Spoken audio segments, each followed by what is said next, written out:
ഞാൻ പറഞ്ഞില്ലേ ഞാൻ നമുക്ക് സെറ്റ് ആക്കാം. ഞാൻ വിളിക്കാം കേട്ടോ. നമ്മൾ അണ്ണൻ വന്നു, ഞാൻ വിളിക്കാം. ശരി. ആ എന്താ പരിപാടി? എന്താ ഇവിടെ ഒറ്റയ്ക്ക് ഇരിക്കുന്നത്? എന്താ പരിപാടി? എന്താ പരിപാടി? എന്ന് ജോലിക്ക് പോകുന്നു, 500 രൂപ കിട്ടുന്നു, 1000 രൂപ കടം. എന്ത് ചെയ്യാനാ? വേറെ പരിപാടിയില്ല. ജോലി ചെയ്ത് രക്ഷപ്പെടുമെന്ന് തോന്നുന്നില്ല അണ്ണാ. വേറെ എന്തെങ്കിലും പരിപാടി നോക്കണം. അണ്ണാ നമുക്ക് എന്തെങ്കിലും ഒരു ബിസിനസ് തുടങ്ങിയാലോ? എന്ത് ചെയ്യാനാടാ? എന്ത് ചെയ്യണമെങ്കിലും കാശ് വേണം. കാശില്ലാതെ ഒരു ഇലയനങ്ങത്തില്ല. നമ്മുടെ സാധാരണക്കാരയിലും ഇല്ലാത്തത് അത് തന്നെയാണ്. എന്നാ നമുക്കൊരു ഐഡിയ ഉണ്ട്. നമുക്ക് ഈ റീൽസ് ഒക്കെ ചെയ്ത് ഇൻസ്റ്റാഗ്രാമിലും യൂട്യൂബിലും ഫേസ്ബുക്കിലൊക്കെ ഇട്ട് നമുക്ക് പ്ലേ ബട്ടൺ മേടിക്കാം. എന്നിട്ട് നമുക്ക് കാർത്തിക് സൂര്യ പോലെ ആയാലോ?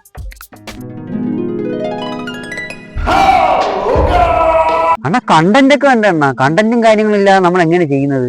കണ്ടന്റ് ഒക്കെ കിട്ടൂടാ. കണ്ടന്റ് കിട്ടാൻ ഒരു കാര്യമുണ്ട്. അക്കൂസിലൊക്കെ ഇരിക്കുമ്പോ ആലോചിച്ചാൽ കണ്ടന്റ് ഒക്കെ താനേങ്ങ് വരും. അപ്പൊ നമുക്ക് പേരുണ്ടേ? പേരെന്തോടാ? പേര് നമ്മുടെയൊക്കെ ജീവിതം തന്നെയാ.